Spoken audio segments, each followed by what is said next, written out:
Hello, അപ്പോൾ എല്ലാവർക്കും വീണ്ടും ഒരു പുതിയ വീഡിയോയിലേക്ക് സ്വാഗതം. തംബ്നെയിൽ ടൈറ്റിൽ കണ്ടിട്ട് വീഡിയോ ക്ലിക്ക് ചെയ്തിട്ടുള്ള ആരെങ്കിലും ഉണ്ടെങ്കിൽ കമൻറ്റ് ബിലോ. കുറ്റം പറയൊന്നുമില്ല, ഞാനും അങ്ങനെയൊക്കെ തന്നെയാണ്. ചെറുപ്പം നിലനിർത്തുക, സ്റ്റിൽ യങ്ങായിട്ടിരിക്കുക, അങ്ങനത്തെ എന്തെങ്കിലുമൊക്കെ കണ്ടു കഴിഞ്ഞാൽ ഞാനും ക്ലിക്ക് ചെയ്യാറുണ്ട്. കാരണം നമ്മൾ മനുഷ്യന്മാർക്ക് പ്രായമായി എന്ന് പറയുന്നത് കേൾക്കാൻ വലിയ താല്പര്യമൊന്നുമില്ല. നമ്മൾക്ക് എപ്പോഴും നല്ല ചുറുചുറുക്കായിട്ടിരിക്കുക, ചെറുപ്പം നിലനിർത്തുക, യുവത്വം നിലനിർത്തുക, അങ്ങനെയൊക്കെ ആഗ്രഹിക്കുന്ന ആൾക്കാർ തന്നെയാണ് കേട്ടോ. അപ്പോൾ ഞാനേ ജാപ്പനീസ് കണ്ടന്റ് തന്നെയാണ്, അത് പ്രത്യേകം പറയണ്ടല്ലോ. നിങ്ങൾ എല്ലാവരും എന്നെ ജപ്പാൻ കുട്ടിയായി പരിഗണിച്ചതിൽ ഒരുപാട് സന്തോഷം ഉണ്ട്. അതിൻ്റെ സന്തോഷം ഞാൻ ഇവരെ രേഖപ്പെടുത്തുന്നു. അപ്പോൾ ഞാനില്ലേ ഒരു 96 വയസ്സായിട്ടുള്ള ഒരു ജാപ്പനീസ് അമ്മൂമ്മയുടെ വ്ലോഗ് കാണുന്നുണ്ട്. പുള്ളിക്കാരീനെ കണ്ടാൽ 96 വയസ്സായി തോന്നൂല എന്നല്ല ഞാൻ പറയാൻ വരുന്നത്. 96 വയസ്സായെങ്കിലും ഉണ്ടല്ലോ ഭയങ്കര എനർജിയാണ് കേട്ടോ ആൾക്ക്. ആൾ രാവിലെ എഴുന്നേറ്റ് ബ്രേക്ക്ഫാസ്റ്റൊക്കെ കഴിച്ചു കഴിയുമ്പോൾ പണിയായുധങ്ങളുമായിട്ട് തോട്ടത്തിലോട്ട് ഇറങ്ങി അവിടെ കുറേ നേരം പണിയെടുത്ത് ഉച്ചയ്ക്ക് വന്ന് ലഞ്ച് കഴിച്ച് കുറച്ച് നേരം കിടന്നുറങ്ങി വെയിലാറിക്കഴിയുമ്പോൾ പിന്നെയും തോട്ടത്തിലോട്ട് ഇറങ്ങി പണിയെടുക്കും. ആളുണ്ടല്ലോ എല്ലാ ദിവസവും നല്ല ആക്റ്റീവായിട്ടാണ് ഇരിക്കണേ. അവിടുത്തെ ഉള്ള ആൾക്കാർക്ക് കുറച്ചും കൂടെ ഇങ്ങനെ എങ്ങായിട്ടാണ് അവർ തോന്നുക. അവർ നല്ല എനർജറ്റിക്കാണ്. നമ്മുടെ നാട്ടിലുള്ള ഇങ്ങനെയുള്ള ആൾക്കാരില്ല എന്നല്ല കേട്ടോ ഞാൻ പറയുന്നത്. ബട്ട് അവർ ഇങ്ങനെ ഇരിക്കുന്നതിൻ്റെ പിന്നിൽ കൊച്ചു കൊച്ചു കാര്യങ്ങളുണ്ട്. ഒരു 10 കാര്യങ്ങൾ തുടങ്ങാം. ഫസ്റ്റ് വൺ, റേഡിയോ തൈസോ. ഇത് ഭയങ്കര ലഘുവായിട്ടുള്ളൊരു എക്സസൈസാണ് കേട്ടോ. ജപ്പാനിലെ കുഞ്ഞുങ്ങളടക്കം വലിയ പ്രായമായിട്ടുള്ള ആൾക്കാർ വരെ ചെയ്യുന്ന ഒരു സംഗതിയാണിത്. അതായത് വീട്ടിലിരുന്നുകൊണ്ട് തന്നെ ഒരു മ്യൂസിക് അനുസരിച്ചിട്ട് അവർ ബോഡി സ്ട്രെച്ചൊക്കെ ചെയ്യുന്നതാണ്. ഇത് ചെയ്ത് കഴിഞ്ഞാൽ ജിമ്മിലൊക്കെ പോകാണ്ട് തന്നെ അവർക്ക് അവരുടെ ബോഡിക്ക് നല്ലൊരു ഫ്ലെക്സിബിലിറ്റി കിട്ടും. ബ്ലഡ് സർക്കുലേഷനൊക്കെ അവർക്ക് കൂട്ടാൻ വേണ്ടിയിട്ട് ഹെൽപ്പാക്കും. ഈ ഒരു സാധനം ഉണ്ടല്ലോ, നമ്മൾ വീട്ടമ്മമാർക്ക് എങ്ങനെ യൂസ്ഫുൾ ആവാന്നറിയോ? വീട്ടമ്മമാർക്ക് പൊതുവെ എക്സസൈസൊക്കെ ചെയ്യാൻ വേണ്ടിയിട്ട് സമയമില്ല എന്നാണ് പറയുക. ഈ റേഡിയോ തൈസും ഉണ്ടല്ലോ വെറും 5 മിനിറ്റാണ് അതിൻ്റെ ഒരു 5 മിനിറ്റേ ചെയ്യേണ്ടുള്ളൂ. വലിയ ഭാരപ്പെട്ട സംഭവങ്ങളൊന്നുമില്ല. ബോഡി ഒന്ന് സ്ട്രെച്ച് ചെയ്യുക, കുനിയുക, വളയ്ക്കുക, കൈ പൊക്കുക, കാല് പൊക്കുക, അങ്ങനത്തെ പരിപാടികൾ മാത്രമേ ഉള്ളൂ. പക്ഷെ റിയലി എഫക്റ്റീവാണ്. പിന്നെ ഇതിന് ഇങ്ങനത്തെ ഒരു പേര് വരാൻ കാരണം എന്താ വെച്ചാൽ 90s 1920 ഈ ഒരു സംഭവം സ്റ്റാർട്ട് ചെയ്തത്. അന്ന് സ്റ്റാർട്ട് ചെയ്ത സമയത്ത് റേഡിയോസൊക്കെ ആണല്ലോ. അപ്പോൾ റേഡിയോയിൽ ഇങ്ങനെ ഈ ഒരു എക്സസൈസിന് വേണ്ടിയിട്ട് ഒരു മ്യൂസിക് വരും. ആ മ്യൂസിക് അനുസരിച്ചിട്ടാണ് ഇവർ എക്സസൈസ് ഒക്കെ ചെയ്തുകൊണ്ടിരുന്നത്. അതുകൊണ്ടാണ് ഇതിന് റേഡിയോ തൈസോ എന്നുള്ള പേര് വന്നത്. നെക്സ്റ്റ് എല്ലാവർക്കും അറിയുന്നത് ഹരാഹച്ചീബു. ഒന്നുമില്ല, 80% മാത്രം വയറ് നിറയ്ക്കുക, ബാക്കിയുള്ള 20% വയറ് ഒഴിച്ചിടുക. അതിൻ്റെ യൂസസ് നമുക്കറിയാലോ. മിതമായിട്ട് ഭക്ഷണം കഴിച്ചു കഴിഞ്ഞാൽ നമ്മളുടെ ഡൈജഷനൊക്കെ നല്ല സ്മൂത്തായിട്ട് നടക്കും. നമ്മൾക്ക് ഒരുപാട് ഭക്ഷണം കഴിച്ചിട്ട് ഇങ്ങനെ തളർന്നൊടിഞ്ഞൊന്നും ഇരിക്കില്ല. നല്ല എനർജറ്റിക്കായിട്ട് ഉഷാറായിട്ട് നമുക്ക് എപ്പോഴും ഇരിക്കാൻ പറ്റും. പിന്നെ തേർഡ് വൺ എന്ന് പറയുന്നതാണ് കേട്ടോ ആക്റ്റീവ് സിറ്റിങ്. നിങ്ങളൊക്കെ TV കാണാൻ വേണ്ടിയിട്ട് സെറ്റിയിലോ കസേരയിലോ ബീൻ ബാങ്കിലോ സോഫയിലോ എവിടെ ഇരുന്നാലും എങ്ങനെ നിങ്ങളൊന്ന് ഇരിക്കുന്നതെന്ന് ഇമാജിൻ ചെയ്ത് നോക്ക്. ഞാനിരിക്കുന്നതിൻ്റെ സവിശേഷ ഗുണങ്ങളൊന്നും ഞാനിവിടെ പറയുന്നില്ല. നമ്മളുണ്ടല്ലോ ഇരിക്കുമ്പോൾ നടു നിവർത്തിയിരിക്കണം. അറിയാം അതൊക്കെ. പക്ഷെ എത്ര പേര് നടു നിവർത്തി നേരാവാണ്ട് ഇരിക്കുന്നവരുണ്ട്? ഞാനില്ല, ഞാൻ സത്യസന്ധമായിട്ട് പറയൂ കേട്ടോ. പിന്നെ ഇവരുണ്ടല്ലോ, നമ്മളൊക്കെ ഭക്ഷണം കഴിക്കുമ്പോൾ മേശയിൽ മറ്റേ കസേരയിലൊക്കെ ഇരുന്നിട്ടല്ലേ കഴിക്കുക. ഞാൻ കണ്ടിരിക്കുന്നതിൽ ജാപ്പനീസിൽ മിക്ക വീഡിയോസും ഒരു 100-ൽ എടുത്താൽ 95% ആൾക്കാരും തറയിലിരുന്നിട്ടാണ് ഭക്ഷണം കഴിക്കുക. അവർ പണ്ട് മുതലേ അവർ ഫോളോ ചെയ്യുന്ന ഒരു കസ്റ്റമാണത്. തറയിൽ ചമ്രം പണിതിരുന്നിട്ട് ഭക്ഷണം കഴിക്കുക എന്നുള്ളത്. ആ ചമ്രം പണിതിരിക്കുന്ന സമയത്ത് അവർ നടു ഇങ്ങനെ നിവർത്തിയാണ് വെക്കുക. നമ്മൾ നടു നിവർത്തി വെച്ചാലുള്ള ഗുണങ്ങൾ എന്താണ്? ഈ നടു നിവർത്താതെ കൂനി കൂടി ഇരിക്കുമ്പോഴേ തന്നെ നമുക്ക് മടി വരും. നടുവൊക്കെ നിവർത്തി നല്ല സ്ട്രെയിറ്റ് ആയിട്ടാണ് ഇരിക്കുന്നതെന്നുണ്ടെങ്കിൽ നമ്മൾ നല്ല എനർജി ആയിരിക്കും, ലേസിനെസ് ഉണ്ടാവില്ല. അതേപോലെ തന്നെ നമ്മൾ ഈ ചില ദിവസം രാവിലെ നമ്മൾ എഴുന്നേൽക്കുമ്പോൾ നമുക്ക് അവിടെ വേദന ഇവിടെ വേദന ഇരിക്കും. കാരണം എന്താ?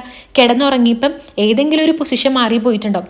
സെയിം പോലെ തന്നെ നമ്മൾ കൂനിക്കൂടി ഇരിക്കുന്ന സമയത്താണ് നമുക്ക് അവിടെ ജോയിൻസിലും അവിടെയും ഇവിടെയും ഇടുപ്പിലൊക്കെ വേദന വരാം. അപ്പം ഇനിയൊക്കെ ഇരിക്കുമ്പോൾ നടുവൊക്കെ നിവർത്തി അങ്ങ് ഇരിക്കാൻ നോക്കുക. ഈ വോയിസ് ഓവർ കൊടുത്തപ്പോൾ ഞാനിങ്ങനെ നടു നിവർത്തിയായിട്ട് ഇരിക്കുന്നത് നല്ല സുഖമുണ്ട്.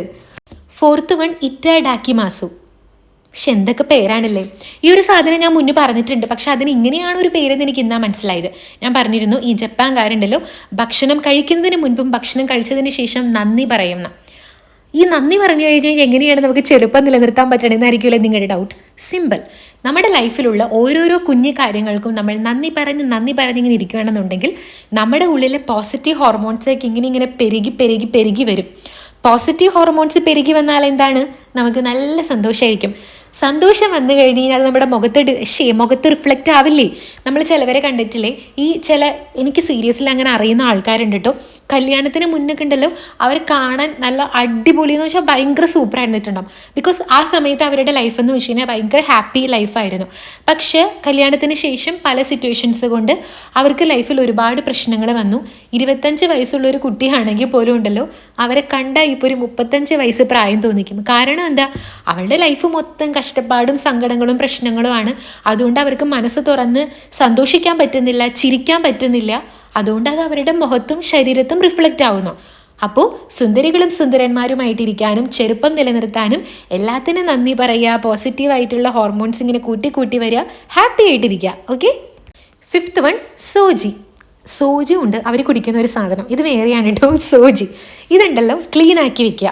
അത് മുന്നത്തെ വീഡിയോയിൽ പറഞ്ഞ പോലെ നമ്മളുടെ വീടും പരിസരവും ഒക്കെ നല്ല എപ്പോഴും ക്ലീൻ ആൻഡ് നീറ്റ് ആണെന്നുണ്ടെങ്കിൽ അത് കാണുമ്പോൾ നമുക്ക് മനസ്സിന് നല്ല സന്തോഷമായിരിക്കും, പോസിറ്റീവ് വൈബായിരിക്കും. ഈ സന്തോഷവും പോസിറ്റീവ് വൈബും ലീഡ്സ് ടു ചെറുപ്പം നിലനിർത്തൽ. ഈക്വൽ ടു കറക്റ്റ് അല്ലേ? 6th വണ്ണിലെ നമ്മൾ ഇപ്പം നമ്മുടെ കോളേജിലെയും സ്കൂളിലെയും പഠിക്കുന്ന ഫ്രണ്ട്സിൻ്റെ കൂടെയൊക്കെ ഒരു ദിവസം നമ്മൾ വെളിയിൽ പോയിട്ട് വന്നു കഴിഞ്ഞാലുണ്ടല്ലോ നമ്മൾക്ക് പ്രായം കുറയുന്ന പോലൊരു ഫീല് വരും. നമ്മുടെ ഫാമിലിയുടെ കൂടെ പോകുമ്പോൾ ഒരു വൈബ് വേറെയാണ്, ഈ ഫ്രണ്ട്സിൻ്റെ കൂടെ പോകുമ്പോഴുള്ള വൈബ് വേറെയാണ്. നമ്മൾ ഈ ഫ്രണ്ട്സിൻ്റെ കൂടെ പ്രത്യേകിച്ചും കോളേജ് അല്ലെങ്കിൽ സ്കൂളിലൊക്കെ പഠിച്ച് ഫ്രണ്ട്സിൻ്റെ കൂടെ പോകുമ്പോൾ നമ്മൾ അപ്പത്തെ ഓരോരോ കാര്യങ്ങളൊക്കെ പറഞ്ഞ് ഇങ്ങനെ പോകുമ്പോൾ നമ്മൾ ആ പ്രായത്തിലോട്ടേക്ക് എത്തിയ പോലെ നമ്മൾ വരും. സീരിയസ്ലി നമ്മളുടെ മൈൻഡ് അവിടെ ചെറുപ്പമായിട്ട് വന്നിരിക്കുകയാണ്. അത്രയേ ഉള്ളൂ മോയി എന്ന് പറയുന്നത്. അപ്പോൾ നല്ല നല്ല കൂട്ടുകാരെയൊക്കെ കൂടെ നിൽക്കുക, അവരുടെ കൂടെയൊക്കെ കുറച്ചു നേരം പോയി സ്പെൻഡ് ചെയ്യുക. എന്തെങ്കിലും വിഷമങ്ങളൊക്കെ ഉണ്ടെന്നുണ്ടെങ്കിൽ അവരായിട്ട് നമ്മൾ സ്പെൻഡ് ചെയ്ത് കഴിയുമ്പോൾ നമ്മുടെ മനസ്സിലെ ഭാരമൊക്കെ കുറഞ്ഞിട്ട് അവരുടെ കൂടെ നമ്മൾ വെളിയിൽ പോയിട്ട് ഒന്ന് ചില്ല് ചെയ്തൊക്കെ വന്നു കഴിയുമ്പോൾ നമ്മുടെ മനസ്സും ചെറുപ്പവും, മനസ്സ് ചെറുപ്പമാവുമ്പോൾ പയ്യെ നമ്മളും ചെറുപ്പമാവും. 7th വൺ എന്ന് പറയുന്നത് വാബിസാബി. അതൊന്നുമില്ല, മുന്നത്തെ വീഡിയോയിൽ നമ്മൾ പറഞ്ഞ പോലെ ഇംപെർഫെക്ഷൻസും എൻജോയ് ചെയ്യാൻ വേണ്ടി പഠിക്കുക. ഈ ഇംപെർഫെക്ഷൻസ് എൻജോയ് ചെയ്യാൻ പഠിച്ചു കഴിഞ്ഞ് കഴിഞ്ഞാൽ എങ്ങനെ പ്രായം കുറയാനായിരിക്കും. ഇതൊക്കെ മനസ്സിൻ്റെ ഒരു കളികളാണ് എൻ്റെ മക്കളെ. അതായത് ഉണ്ടല്ലോ ഈ എല്ലാ കാര്യങ്ങളും പെർഫെക്റ്റ് ആയിട്ട് ചെയ്യണം. ഏതെങ്കിലും ഒരു സംഭവം പെർഫെക്റ്റ് ആയില്ല എന്നുണ്ടെങ്കിൽ അയ്യോ ഞാനിന്ന് ചെയ്തത് പോയില്ലോ, എനിക്കത് ഇന്നലെ ചെയ്ത പോലെ ചെയ്യാൻ പറ്റിയില്ലല്ലോ. അങ്ങനെ ടെൻഷൻ അടിച്ചിരിക്കുന്ന ആൾക്കാരാണെങ്കിൽ അവരുടെ മനസ്സ് നിങ്ങളൊന്ന് ആലോചിച്ച് നോക്കി. ഓരോ കുഞ്ഞു കാര്യങ്ങൾ ചെയ്യുമ്പോഴും വരെ അവർക്ക് ടെൻഷനായിരിക്കും. ഇത് ശരിയാവോ, ശരിയായില്ലെങ്കിൽ എൻ്റെ പൊന്നേ തീർന്ന്, ഈ ലോകം അവസാനിച്ച പോലത്തെ ഒരു ചിന്തയായിരിക്കും അവർക്ക്. അങ്ങനെ ഒരു ചിന്താഗതിയുള്ള ആൾക്കാരുടെ മനസ്സിൽ നെഗറ്റീവ് വൈബായിരിക്കോ പോസിറ്റീവ് വൈബായിരിക്കോ? ഓഫ് കോഴ്സ് നെഗറ്റീവ് വൈബായിരിക്കും. അങ്ങനെ നെഗറ്റീവ് വൈബുള്ള ആൾക്കാർക്ക് വരാൻ പോകുന്നത് കൂടുതൽ സ്ട്രെസ്സും കാര്യങ്ങളായിരിക്കും. സ്ട്രെസ്സ് കൂടി വന്നു കഴിഞ്ഞാൽ പ്രായം കൂടി വരും. ഇപ്പം കറക്റ്റായില്ലേ? പിന്നെ ഷിറിൻ യോഗു, ഇതും പ്രത്യേകിച്ചൊന്നുമില്ല. നമ്മൾ മറ്റേ ഫോറസ്റ്റ് ബാത്തിങ് നമ്മളുടെ സംഭവം, നമ്മൾ പ്രകൃതിയുമായിട്ട് ഇങ്ങനെ ഇടപെട്ട് പോയി കഴിയുമ്പോൾ നമ്മുടെ സ്ട്രെസ്സിൻ്റെ ഹോർമോൺസ് ഒക്കെ കുറയും. കോർട്ടിസോൾ എന്നല്ലേ പറയുന്നത്, ആ സാധനം അത് കുറയും. അത് കുറഞ്ഞു കഴിയുമ്പോൾ നമ്മുടെ ലൈഫിൽ സന്തോഷം വരും, നമ്മൾ ചെറുപ്പമായിട്ട് നിലനിൽക്കും. ഇതൊക്കെ സീരിയസ്ലി നിങ്ങൾക്ക് കണക്ട് ചെയ്യാൻ പറ്റില്ലേ? നിങ്ങൾ നിങ്ങളുടെ വീടിൻ്റെ ആ പരിസരത്ത് എവിടെയെങ്കിലും ഉള്ള എന്തെങ്കിലും ബുദ്ധിമുട്ടുകളൊക്കെ അനുഭവിക്കുന്ന ആരെങ്കിലും ഉണ്ടെന്നുണ്ടെങ്കിലല്ലേ അവരെ നിങ്ങളൊന്ന് നോക്കിയാൽ മതി, നിങ്ങൾക്ക് മനസ്സിലാവും. അവരോട് നിങ്ങൾ ചോദിച്ചാൽ അവരുടെ പ്രായം പറയുമ്പോൾ നിങ്ങൾ ചിലപ്പോൾ ഞെട്ടിപ്പോകും. കാരണം നമ്മൾ പ്രതീക്ഷിക്കുന്ന പ്രായത്തിനേക്കാട്ടിലും വളരെ മേ ബി ഡബിൾ കുറവായിരിക്കും അവർക്ക്. അവരുടെ ജീവിതത്തിലെ ഓരോരോ പ്രശ്നങ്ങൾ കൊണ്ടായിരിക്കും അവർക്ക് പ്രായം തോന്നിക്കാത്തത്. പക്ഷെ അതേസമയം ഭയങ്കര ഹാപ്പി ആയിട്ട് എപ്പോഴും പോസിറ്റീവായിട്ടിരിക്കുന്ന ഒരാളോട് നിങ്ങൾ പ്രായം പോയി ചോദിച്ചു കഴിഞ്ഞാൽ നിങ്ങൾ ചിലപ്പോൾ അത്ഭുതപ്പെട്ടു പോകും. അവർ പ്രായം പറയുമ്പോൾ നിങ്ങൾ വിചാരിച്ചതിൻ്റെ ഡബിളായിരിക്കും അവർക്ക് പ്രായം. നമ്മൾ ഈ എന്താ പറയുക, ചെറുപ്പം നിലനിർത്താനും ഭംഗി കൂട്ടാനും ഒക്കെ വേണ്ടിയിട്ട് നമ്മൾ മുഖത്തൊക്കെ ഒരുപാട് ചെയ്യും. ഞാനൊക്കെ ചെയ്യാറുണ്ട് കേട്ടോ, അതൊക്കെ സ്വാഭാവികം. പക്ഷെ അത് ചെയ്യുന്നതിൻ്റെ ഉപരി നമ്മുടെ മൈൻഡ് ഇതുപോലെ അടിപൊളിയാക്കി വെച്ചാലുണ്ടല്ലോ നമുക്ക് നാച്ചുറലായിട്ടൊരു ഗ്ലോയും ഒക്കെ ആയിരിക്കും നമ്മുടെ ഫേസിൽ ഉണ്ടാവാൻ പോണേ. അപ്പം എല്ലാവരും ഇനി എപ്പോഴും പോസിറ്റീവായിട്ട് ഇരിക്കൂലേ? പോസിറ്റീവായിട്ട് ഇരുന്ന് കഴിഞ്ഞാൽ നമ്മുടെ ജീവിതത്തിൽ മാത്രമല്ല നമുക്ക് നല്ല സുന്ദരികളും സുന്ദരന്മാരും ചെറുപ്പം നിലനിർത്താൻ പറ്റും. ബൈ ദ വൈ ഇവിടെ 2-3 ദിവസമായിട്ട് നല്ല മഴയാണ് കേട്ടോ. മഴയുടെ ഷോട്ടും കൂടെ ഞാൻ എടുത്തു വെച്ചിട്ടുണ്ട്. അപ്പോൾ നമുക്ക് അടുത്ത വീഡിയോയിൽ കാണാം. അതുവരേക്കും ടാറ്റാ.